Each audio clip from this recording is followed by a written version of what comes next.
We were exposed to some atrocities. We were exposed to some beauty, but either way, the Champions League is back, and man, it feels good to have it back.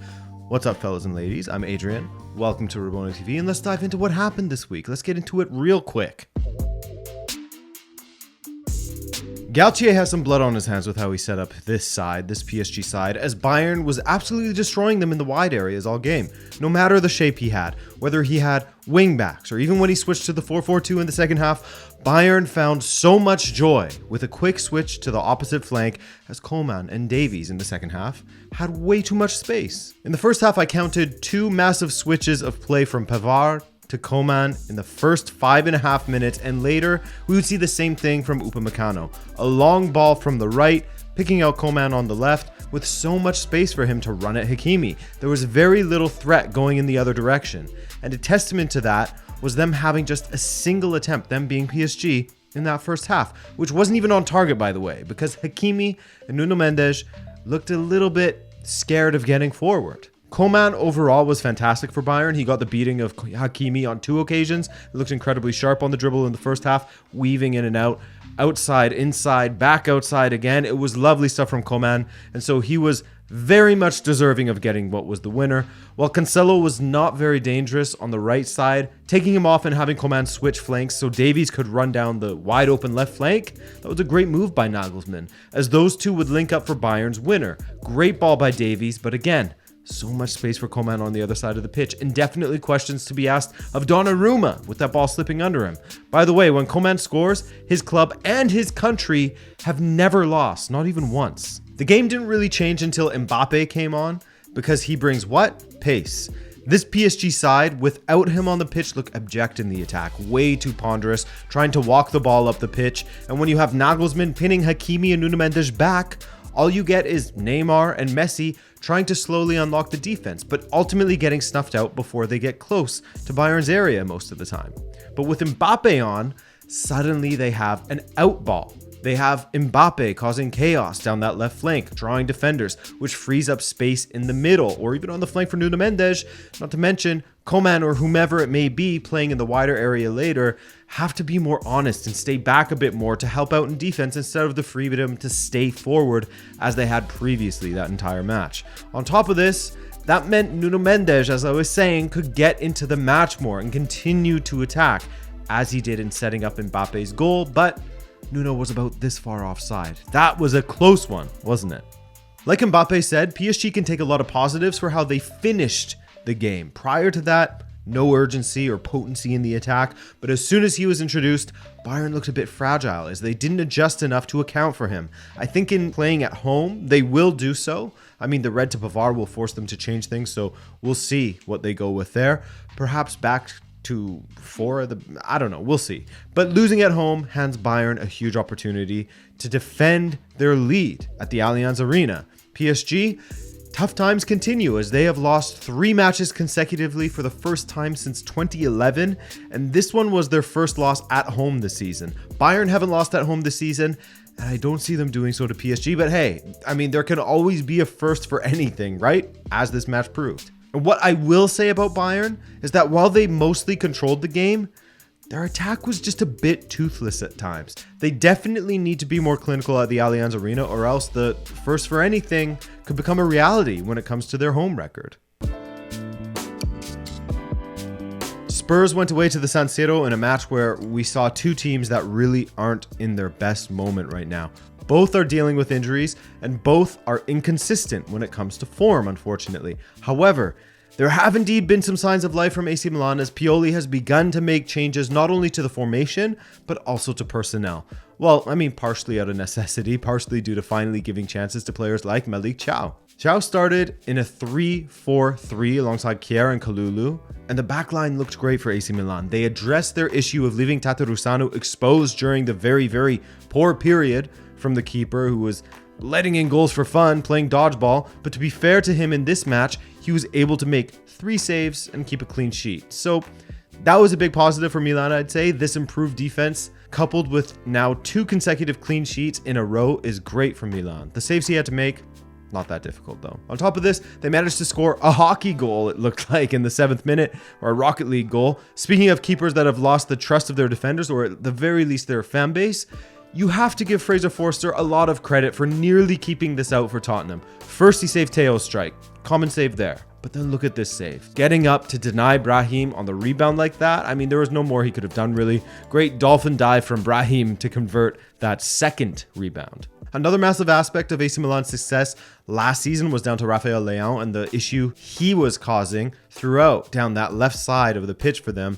And in this match, he was back to somewhere, I mean, maybe not resembling his best, but closer to it than what we had seen of late. He and Teo down the left were a big problem for Spurs, which makes sense as they were taking on Emerson and Skip for the most part, with Cuti Romero coming in now and then, but ultimately vacating that area and leaving wide open spaces for them to attack. Speaking of which, Romero absolutely clattered Tonali right after the break and was lucky not to see red. Studs showing on the shin of an opponent's standing leg, endangering the opponent's safety or excessive force. I mean, you tell me which tick box you want to go with there, but it was just a yellow from the ref. I mean, Emerson Royale was celebrating the fact that it was just a yellow. The relief from this man kind of tells you everything you need to know.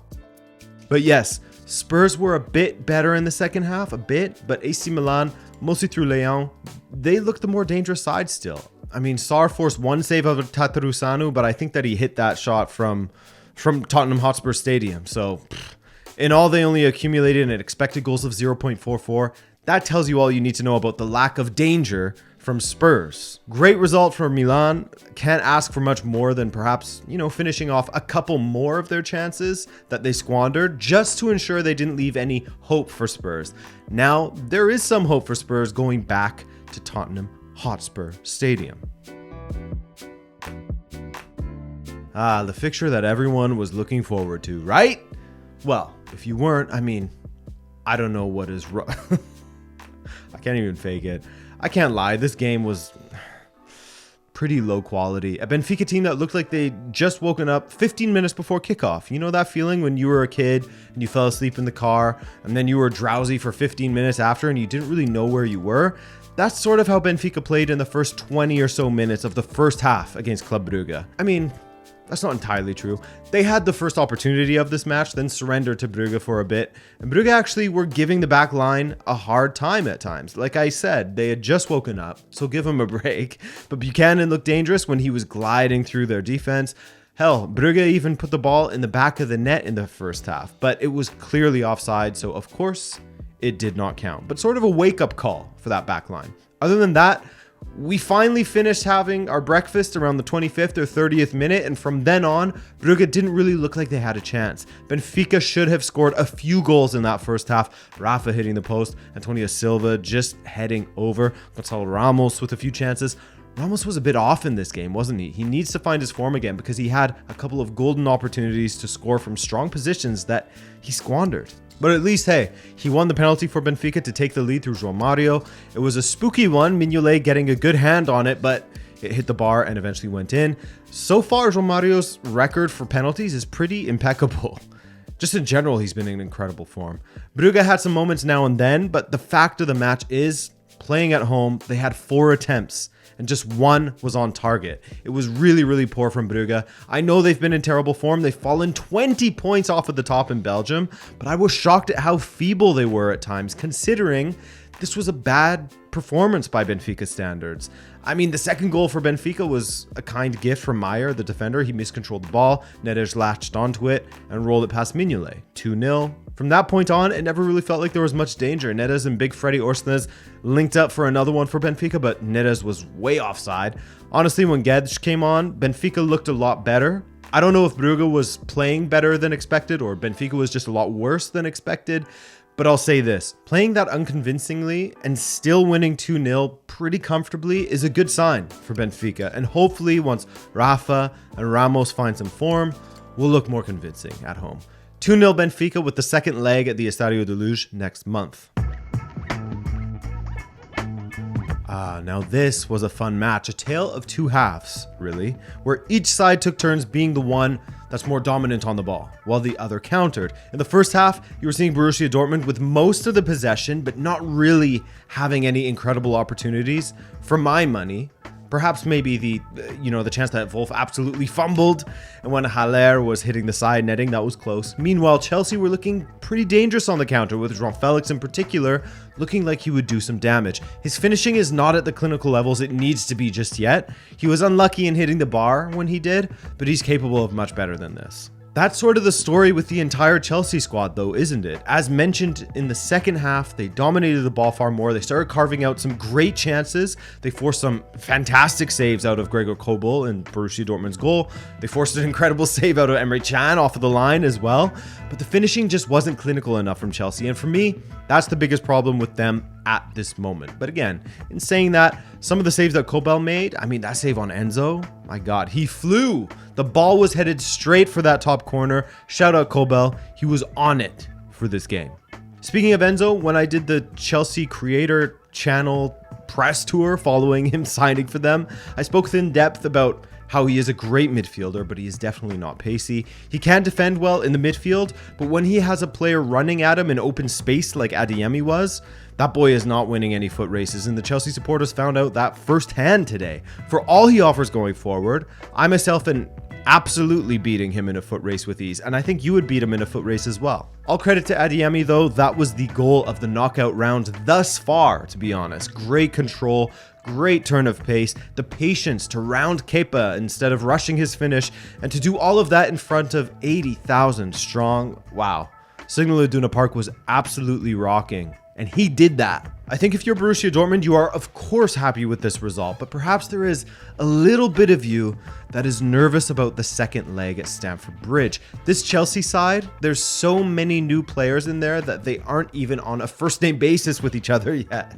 Well, that's not necessarily true, as only 3 new signings were registered for the competition, but you know what I mean. They are still figuring each other out, and with the second leg being in London on March 7th, that's 3 weeks for Chelsea to gel further and potentially cause problems for Borussia Dortmund. Or on the other side of the coin, they could stagnate and Borussia Dortmund could continue this great run they're on. 7 wins in a row, 2 clean sheets in a row. Adeyemi has really found form after a slow start for him.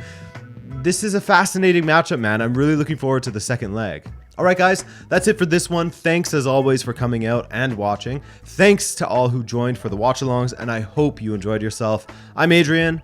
This is Rabona TV. Have yourself a great day. Ciao.